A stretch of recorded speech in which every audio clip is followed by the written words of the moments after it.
ये स्टूडेंट्स अस्सलाम वालेकुम। फॉर्मल मेथड्स के आज के टॉपिक में मैं आपको वेलकम कहता हूँ।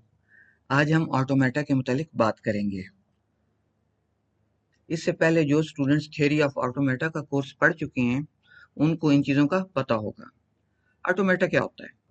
ऑटोमेटा हमारे पास ऐसे मैथमेटिकल मॉडल्स होते हैं जो कि उन एप्लीकेशंस को या उन मशीन्स को मॉडल करने के काम आते हैं जिनमें के सिस्टम की स्टेट्स जो हैं वो यूज़र की इनपुट के साथ चेंज होती रहती हैं। यानी सिस्टम जो था वो किसी एक स्टेट में था और यूजर ने कोई इनपुट दी, उसके बाद सिस्टम किसी दूसरी स्टेट पे चला गया। फॉर एग्जाम्पल, आप लोगों ने अक्सर देखा होगा कि हमारे पास जो शॉपिंग मॉल्स होते हैं वहां पे हमारे पास जो एलिवेटर्स लगी हुई होती हैं। आप सपोज कर लें कि ये जो एक एलिवेटर है वो ग्राउंड फ्लोर पे स्टेशनरी स्टेट में है। अब फर्स्ट फ्लोर पे हम ये सपोज करते हैं कि किसी यूजर ने उसका वेट का बटन प्रेस किया है। तो ये जो एलिवेटर है जो कि ग्राउंड फ्लोर पे स्टेशनरी स्टेट पे थी, ये यहाँ से अब ये मूविंग स्टेट में चली गई और जब फर्स्ट फ्लोर आएगा तो ये दोबारा से स्टेशनरी स्टेट में चली जाएगी। तो इट मीन्स कि यहाँ पे सिस्टम की स्टेट जो है वो यूजर की इनपुट के साथ चेंज हो रही है। तो इन तमाम सिस्टम्स को मॉडल करने के लिए हम ऑटोमेटा को यूज करते हैं। अब ऑटोमेटा के अंदर फर्दर कंसेप्ट को डिस्कस करने से पहले हम कुछ बेसिक जो डेफिनेशन हैं उनको देख लेते हैं। तो सबसे पहली जो चीज उसमें हमारे पास आती है वो आती है लैंग्वेज। अब लैंग्वेज क्या होती है? लैंग्वेज बेसिकली डिफाइन करती है वो सेट ऑफ कंडीशंस के जिनको के इम्पोज करते हुए आप मुख्तलिफ अल्फाबेट से वर्ड्स बनाएं। यानी आपके पास कुछ सेट ऑफ अल्फाबेट्स होंगे, उनसे आप वर्ड्स बनाएंगे। लेकिन इन अल्फाबेट से वो वर्ड्स कैसे बनाए जाएंगे, it depends upon the conditions. यानी वो जो कंडीशंस हैं उनको आपको फुलफिल करना होगा। उन कंस्ट्रेंट्स के अंदर रहते हुए आप उन अल्फाबेट से उन वर्ड्स को ड्राइव करेंगे। और ये जो लैंग्वेज होती है ये उन तमाम वर्ड्स को उन वर्ड्स के सेट पर मुश्तमिल होती है। Language comprises of the words, और वो वर्ड्स जो होते हैं वो अल्फाबेट से बनते हैं on the basis of some conditions. Suppose हमारे पास एक सिंपल लैंग्वेज है जिसको कि हमने एल से रिप्रेजेंट किया। अब इसके अंदर हमारे पास कंस्ट्रेंट क्या है कि इसके अंदर जो वर्ड्स होने चाहिए उनकी लेंथ ऑड होनी चाहिए। और यहाँ पे हमारे पास जो अल्फाबेट सेट है उसके अंदर सिर्फ एक ही अल्फाबेट है, ए के नाम से। ये हमारे पास सिग्मा का सिंबल है। इस सिंबल को हम यूज करते हैं to define the set of alphabets जो कि किसी भी लैंग्वेज के अंदर होते हैं। अब कंस्ट्रेंट क्या है? Odd length. तो इस अल्फाबेट से जितने भी वर्ड्स बनेंगे उन तमाम की लेंथ जो है वो ऑड होगी। यहाँ पे लेंथ कितनी है? 1 है, 3 है, 5 है, 7 and up to so on. तो लैंग्वेज क्या हुई? लैंग्वेज हमारे पास सेट ऑफ वर्ड्स होते हैं और ये वर्ड्स कहाँ से ड्राइव किए जाते हैं? अल्फाबेट से on the basis of the constraints. फिर हमारे पास एक चीज आती है Kleene star closure. Kleene star closure क्या होता है?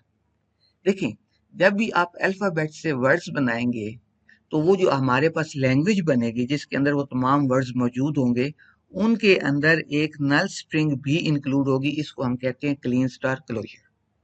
सो the Kleene star closure is the collection of strings जिसके अंदर हमारे पास उस लैंग्वेज की तमाम स्ट्रिंग्स होंगी including the null string. Suppose हमारे पास एक लैंग्वेज है जिसका अल्फाबेट सेट जो है उसके अंदर हमारे पास एक ही अल्फाबेट है एक्स। अब इससे जो लैंग्वेज बन रही है उसके अंदर मुख्तलिफ स्ट्रिंग्स शामिल हैं, लेकिन इसमें चूंकि क्लोजर है क्लीन स्टार क्लोजर तो नल स्ट्रिंग भी शामिल होगी। और इसको हम रिप्रेजेंट कैसे करते हैं? इस सिंबल से, सिग्मा, और इसके ऊपर स्टेरिक लगाया जाता है। ठीक हो गया जी। अब सपोज करें हमारे पास एक और अल्फाबेट सेट है जिसमें हमारे पास दो अल्फाबेट्स 0 और 1। तो इससे जो हमारे पास क्लीन स्टार क्लोजर बनेगा उसके अंदर तमाम वो वर्ड्स होंगे on the basis of the constraints. अब हमने क्योंकि यहाँ पे कोई कंस्ट्रेंट्स नहीं डिफाइन किए तो तमाम के तमाम वर्ड्स आ गए और साथ नल स्ट्रिंग भी आ गई। एक चीज आप नोट कीजिएगा कि हमारे पास जो अल्फाबेट्स होते हैं जरूरी नहीं है कि वो हर अल्फाबेट की एक ही करेक्टर हो या एक ही सिंबल हो। एक अल्फाबेट के अंदर हमारे पास मल्टीपल सिंबल्स हो सकते हैं। फॉर एग्जाम्पल अगर आप यहाँ पे देखें तो ये अपेरेंटली तो यही लग रहा है कि ये हमारे पास 3 अल्फाबेट्स हैं, लेकिन ये 3 अल्फाबेट्स नहीं है, ये अकेला एक ही अल्फाबेट है। हाँ, इसके अंदर सिंबल्स 3 है। एक ये सिंबल है, एक ये सिंबल है और एक ये सिंबल है। तो अब जब इससे स्ट्रिंग्स बनाई जाएंगी तो ये जो डबल ए बी है इसको एज वन अल्फाबेट काउंट किया जाएगा। इट मीन्स कि यहाँ पे ये जो हमारे पास स्ट्रिंग है इसकी लेंथ क्या है 1, और यहाँ पे जो हमारे पास स्ट्रिंग है इसकी लेंथ कितनी है 2। क्यों? क्योंकि एक ये अल्फाबेट हो गया और दूसरा हमारे पास ये अल्फाबेट हो गया, तो 2 लेंथ आ गई इसकी। और इसकी लेंथ कितनी है? इसकी भी 2 होगी, एक ये और दूसरी ये सी वाली। ठीक हो गया जी। तो ये चीज हमारे पास कहलाती है क्लीन स्टार क्लोजर। नेक्स्ट है हमारे पास प्लस ऑपरेशन। प्लस ऑपरेशन जो होता है वो क्लीन स्टार क्लोजर से ही मिलता जुलता होता है, लेकिन सिर्फ डिफरेंस ये है कि इसके अंदर नल स्ट्रिंग जो है उसको हम इंक्लूड नहीं करते। ठीक हो गया जी। और इसको रिप्रेजेंट कैसे किया जाता है? हमारे पास जो सिग्मा का सिंबल है उसके ऊपर हम प्लस ऑपरेटर लगाते हैं। क्लीन स्टार क्लोजर में क्या था? हमने स्टेरिक लगाया था। यहाँ पे स्टेरिक नहीं लगाना, यहाँ पे आप प्लस ऑपरेटर लगाएंगे।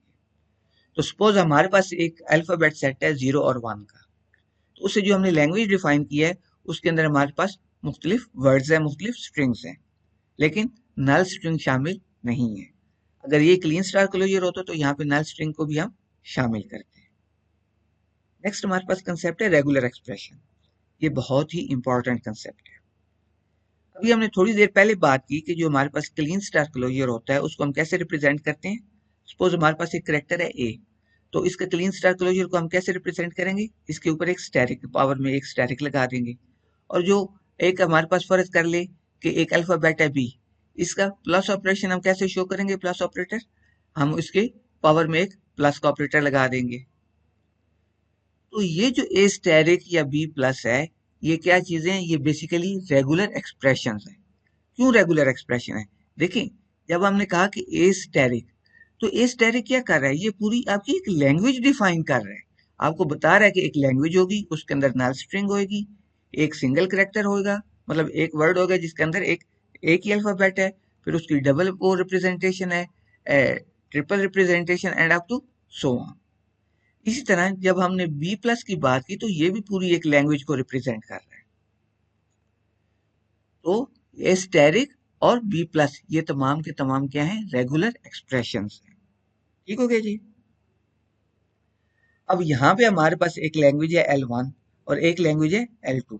क्योंकि इसके अंदर हमने नल स्ट्रिंग को भी शामिल की है, तो L1 जो है उसको हम, और इसके अंदर अल्फाबेट जो है वो एक ही अल्फाबेट है, तो इसको हम ए क्लीन स्टार यानी ए स्टेरिक से रिप्रेजेंट कर रहे हैं, और इसको ए प्लस से रिप्रेजेंट कर रहे हैं। अब ए स्टेरिक भी एक रेगुलर एक्सप्रेशन है और ए प्लस भी एक रेगुलर एक्सप्रेशन है। ठीक हो गया। अच्छा, एक चीज इसमें ये ध्यान में रखिएगा कि एक लैंग्वेज के अंदर जितने भी अल्फाबेट्स होते हैं, हर अल्फाबेट जो होता है वो इटसेल्फ एक रेगुलर एक्सप्रेशन होता है। न सिर्फ वो एक रेगुलर एक्सप्रेशन होता है, बल्कि इवन के जो नल स्ट्रिंग है वो इटसेल्फ वो भी एक रेगुलर एक्सप्रेशन है। फॉर एग्जाम्पल, हमारे पास एक अल्फाबेट सेट है ए कॉमा बी। अब ए जो है ये इटसेल्फ एक रेगुलर एक्सप्रेशन है, इस तरह बी एक रेगुलर एक्सप्रेशन है। और अगर हम इनको मिला दें, मैं ए प्लस बी कर देता हूँ। By the way, A plus B का क्या मतलब है कि यहाँ ए या बी दोनों में से कोई एक सिलेक्ट होगा। तो ए प्लस बी जो है ये भी एक रेगुलर एक्सप्रेशन है। इसी तरह अगर मैं ए और बी कर दूं तो ये भी एक रेगुलर एक्सप्रेशन हो गया।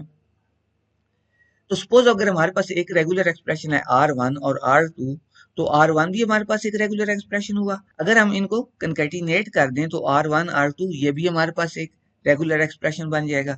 सपोज मैं कहता हूँ आर एक रेगुलर एक्सप्रेशन हमारे पास था ए प्लस बी, और दूसरा रेगुलर एक्सप्रेशन हमारे पास था double A plus double B.